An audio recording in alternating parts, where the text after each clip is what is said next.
Number 1 ആരോഗ്യ കേരളത്തിൽ പരിമിതികളിൽ വീർപ്പുമുട്ടുകയാണ് സ്ത്രീകൾക്കും കുട്ടികൾക്കുമുള്ള തിരുവനന്തപുരത്തെ SAT ആശുപത്രി.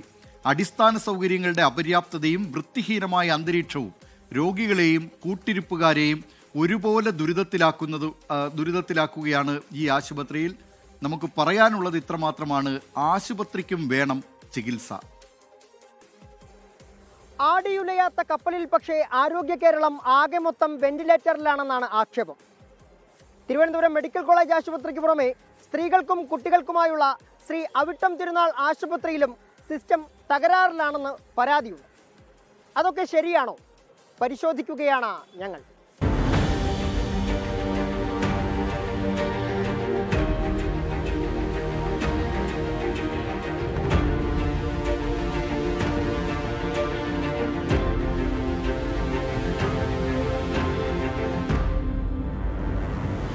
SATയുടെ സമയം അത്ര ശരിയല്ല. ഈ ക്ലോക്കിൽ മാത്രമല്ല, ഇവിടെ എത്തുന്ന രോഗികൾക്കും ഇവിടുത്തെ ജീവനക്കാർക്കുമൊക്കെ അങ്ങനെ തന്നെ. ഏറ്റവും ഒടുവിൽ അണുബാധ മൂലം മരിച്ച ശിവപ്രിയയുടെ കുടുംബം പോലും പഴിയത്രയും SATക്ക് മേൽ ചാർത്തുകയാണ്. അണുബാധ ഉണ്ടായെന്ന് അവർ പറഞ്ഞില്ല.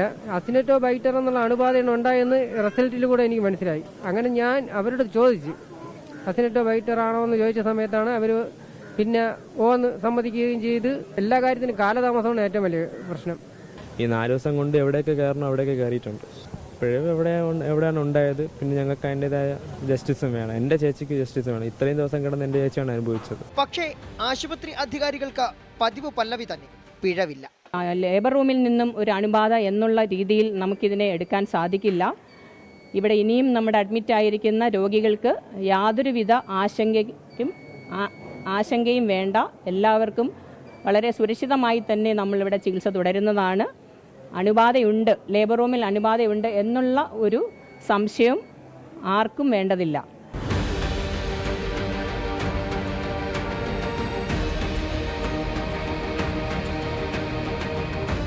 വനിതകളുടെ വിശ്രമ കേന്ദ്രം തുറന്നു നൽകിയിരിക്കുന്നത് പുരുഷന്മാർക്ക്.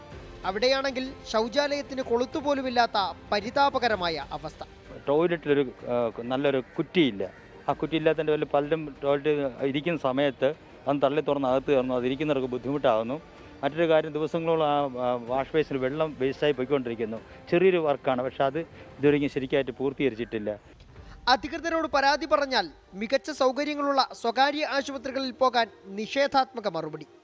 ഇതിനാൽ പലരും പണം കൊടുത്തുപയോഗിക്കുന്ന ടോയ്ലറ്റുകളെ ആശ്രയിക്കുന്നു.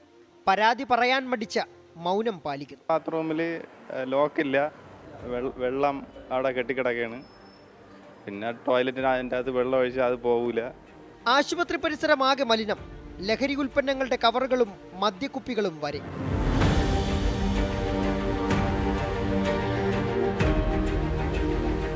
കക്കൂസ് മാലിന്യം ഒഴുക്കുന്ന കുഴലുകൾ പോലും പൊട്ടിപ്പൊളിഞ്ഞു കിടക്കുന്നു.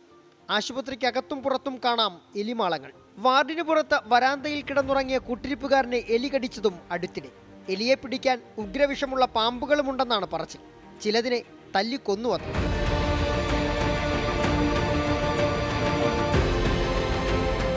ആശുപത്രിക്കകത്തെ സ്ഥിതി ഇതിലും മോശം. പൊട്ടിപ്പൊളിഞ്ഞ ഓരോ കട്ടിലുകളിലും കിടക്കാൻ വിധിക്കപ്പെടുന്നത് ഒന്നിലധികം രോഗികൾ. ഉച്ചയൂണ് സമയം കഴിഞ്ഞാൽ ഭക്ഷണം കഴിക്കുന്ന സ്ഥലം അടയ്ക്കും. പിന്നെ കൂട്ടിരിപ്പുകാരും രോഗികളുമൊക്കെ വൃത്തിഹീനമായ വരാന്തകളിലും ശൗചാലയങ്ങൾക്ക് മുന്നിലും ഇരുന്ന് ഭക്ഷണം കഴിക്കണം. സൗജന്യ ചികിത്സ എന്നൊക്കെ പറയുമെങ്കിലും മിക്ക മരുന്നുകളും ടെസ്റ്റുകളും പുറത്തുനിന്നാണ്. ചികിത്സയ്ക്ക് പൈസ വേണ്ട.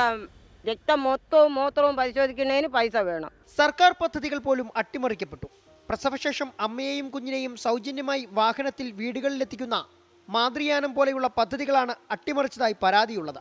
പരാതികളും പരിദേവനങ്ങളും ഇങ്ങനെ നീളുമ്പോഴും ആശുപത്രി അധികൃതർ എല്ലാം ഒറ്റപ്പെട്ട സംഭവങ്ങളായി എഴുതിത്തള്ളുന്ന തിരക്കിലാണ്.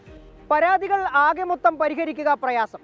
പക്ഷേ ഇവിടുത്തെ അടിസ്ഥാന പ്രശ്നങ്ങൾക്ക് പോലും പരിഹാരം കാണാതെ ആരോഗ്യ കേരളം നമ്പർ 1 എന്ന പറച്ചിലിന് അധികാരികളെ അർത്ഥമില്ല. SAT ആശുപത്രിയിൽ നിന്നും ജിഷ്ണു സുരേന്ദ്രനൊപ്പം സുജിത് സുരേന്ദ്രൻ, 24 തിരുവനന്തപുരം.